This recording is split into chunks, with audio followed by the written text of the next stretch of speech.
hard to ignore driving in, noticing that what used to be the oil mill is now 4 piles of rubble. Where are we on that? When's that going to be cleared out? Well, the rubble that you're seeing is concrete, and what they plan to do is they're going to grind that concrete up and reuse it.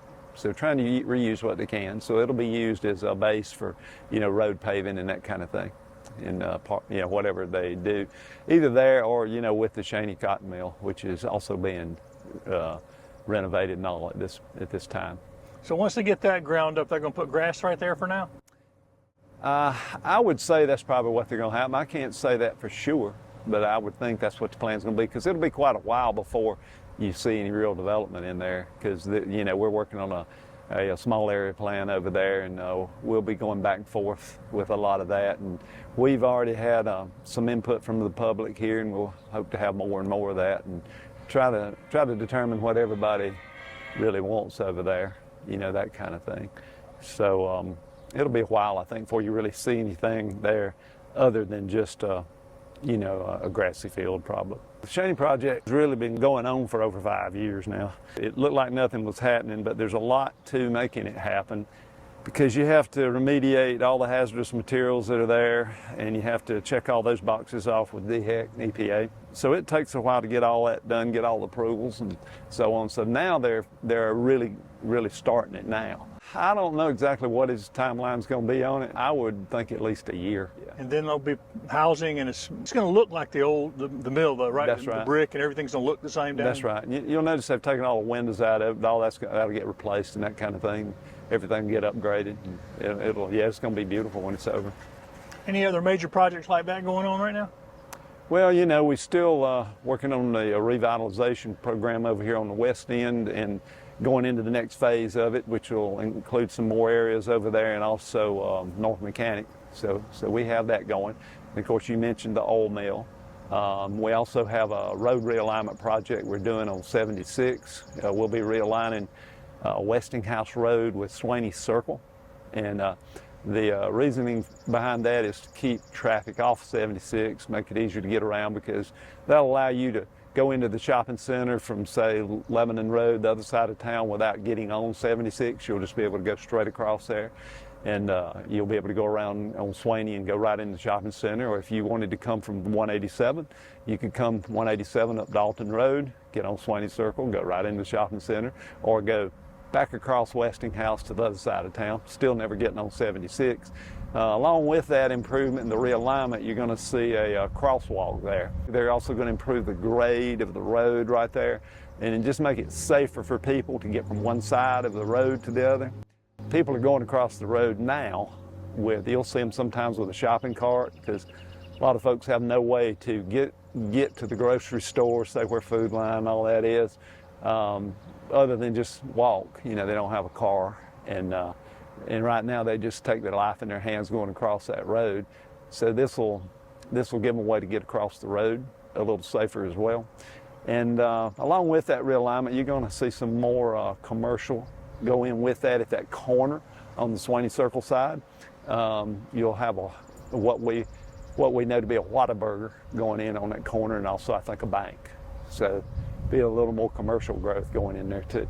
It probably won't start until sometime around September this year. By the time everything gets done, crews get mobilized and all that, that's just my guess. So I think you'd see it by, I don't know, certainly by the middle of next year, I would think. So pretty fast. Yeah, I don't think it'd be too much longer than that, but I'm no expert, and it depends on a lot of things, the weather and delays and whatever, as you know. Yeah, TIF district still moving along. We issued the bond on it. We're getting started with it. It's kind of in its infancy right now, I guess you would say. But so next step is to get in there and get the infrastructure fixed, fix the roads, fix the water and the sewer and all those things. And then after that's done, then they can start, can start getting developed and built out. And but it'll take a while. It's not anything that's going to happen overnight, but the ball's rolling on it. And that will also determine the fire station, new fire station stuff, right? Some of that. Right. Yeah. The idea is to build a new fire station, out of that TIF. But again, it won't be overnight. It'll take it a while. And of course, also, I guess our biggest project right now would be the upgrade of our waste treatment facility. That's going to take our plant from a 2 million gallon per day plant to a 5 million gallon per day plant. The cost of that's going to be somewhere around $62 million. And of course, we have partners in that with us. We have the City of Clemson, who's been an O&M partner. I shouldn't use these acronyms so much, but it's operation and maintenance. They've been a partner in the plant, but we own the plant. And we also have Anderson County, same thing there. They're a partner in the plant. So they're helping with that upgrade. They're paying their share of that upgrade. Our share of the upgrade, I think, is around $23 million. So we won't have to pay the whole 62. But that's something we got to do. And you know, unfortunately, you're probably going to see some water rates go up with all of these three entities. I would say Clemson, Anderson County, and S2. It's just the cost of doing business these days. But we got to protect the environment. We got to make sure we got capacity for people. How's the town budget looking for the year ahead? Well, we're getting ready soon to hopefully get it passed for the second and final reading. And how big is the budget this year? That should be coming up on the 20th. Well, and I don't know where it's going to end up, but we are adding a lot of things. I think that'll be good. We're going to expand our police department, so we're going to have 2.5 more policemen. You say, how do you have half a policeman? But a little short person. Yeah, a little short guy or gal. But we're going to have, probably that person will be dedicated to the downtown here, especially during the weekends, you know, because we just have a lot of people in here on the weekends, kind of traffic control and just see what's going on. And along those lines, not to jump around too much on you, but we also are, as part of our strategic plan, council met for quite a while at a retreat, and we developed a strategic plan that a lot of things are coming out of, and we had a lot of input from a lot of stakeholders in the community as well as council and others. And we're doing things like signage. We're trying to improve the signage. Parking, for instance, is one thing where, you know, a lot of people come in. There are places to park, but they don't know where they are. So we want to identify that clearly for them so they know where to go, know where to park, and how to get there, you know, and those kind of things. So there's a lot of things coming out of that strategic plan that'll be good. And in the budget, we're going to have a community engagement director who will hopefully make us even more transparent than we are now and engage with the community so that we can communicate with them better and let everybody know what's going on as much as possible all the time. We're doing as much as we can there. I send out a letter after every council meeting, and you know, I have an Ask the Mayor, a little get together where people can come and you know, ask questions or give us ideas, suggestions, you know, fuss at us, whatever they want to do. So we're trying to do as much as we can to be transparent. As you know, we live stream all of our meetings, so you can watch it on TV even if you can't get there. But we want to be out in front about everything we do and as transparent as possible, and get as much input as we can, because you know, that's very valuable to us to know what people want. We want to give them what they want for the most part. And along with that, we'll have a new website coming in. So the website should be really good. We're spending a good deal of money on it, and it will be, I think, a lot better for people to be able to do things that they would have to normally go to town hall to do. If you wanted to set up a water account, if you want to do those kind of things, get information easily. So again, we're just trying to make it easy to get information, easy to see what's going on. We're spending some money on recreation this time in the budget, as it stands right now. We still have to have another reading as long as you know, it goes the way it is. We're going to spend a lot more money on it.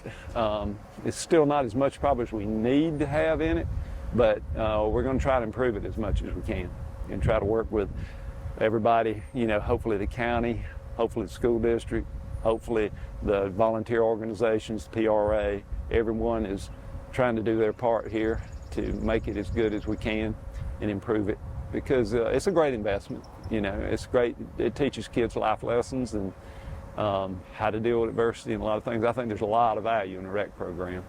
Yeah, I think as you see people come in here more and more, the rec program is going to be more and more valuable.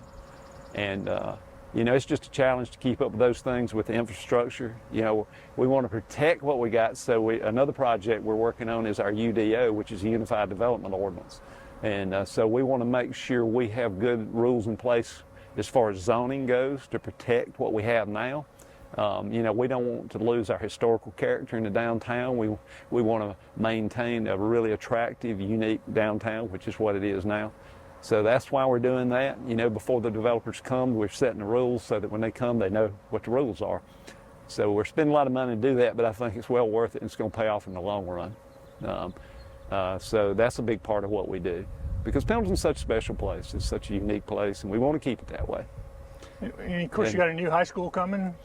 New high school coming, I think that's a great thing. It's sorely needed. Again, look at the growth. You got to have somewhere for those people to go to school, and we need to keep up with things. And that's the problem when you have growth, is things like that and infrastructure. You know, dealing with roads and traffic and all that, and that's really important. So I'm hoping everyone, not only here in Pendleton but countywide, is going to pay attention to that, because it's something that you need to pay attention to. How important is hospitality tax to some of the things y'all do? It's very important. Yeah, very important. It allows us to do a lot of things that we wouldn't otherwise be able to do, for sure. And so does the growth. I mean, come in additional tax revenue. If it weren't for the additional growth we've had, we'd really be in a sore spot right now. So that's a good thing for us for a small town, because a lot of towns are just in a bubble and they can't grow. So that's a good thing, but I think we just need to pay attention, to the growth too. We can't let it get out of hand, I would say. That's just the best way I can put it. You really need to be careful of it, because it is a double-edged sword. So you mentioned you're going to have a new web page and stuff coming. When will that be up? They're starting with it now, so I couldn't give you an exact date, but hopefully not long. They're starting to work on it now. Yeah, that's going to be the best place to find all the information in one spot. I hope so. I think it's going to be a big improvement, because it's hard to get the information out. I mean, we try to get it. It's not that anybody's not trying to get the information out, but it's hard to get the information out sometimes. That gives people a place they know they can go and get it, hopefully. So I think that's important, because most people are online now, but you still have a faction of the population that's not online. So we'll still try to do the other things too. Put things on our sign, the marquee. We got a couple places we do that. Sometimes we'll put things on garbage cans when we go pick them up, so that we can try to communicate with people that way. Send emails. If we have people on their email list, we try to send things out and communicate with them like that. I think about 12 years ago, our hospitality money coming in was around $25,000 a year, and now it's close to $400,000. So we've made a huge leap in that, and some of that can be used for police and different things too. So it's a good thing.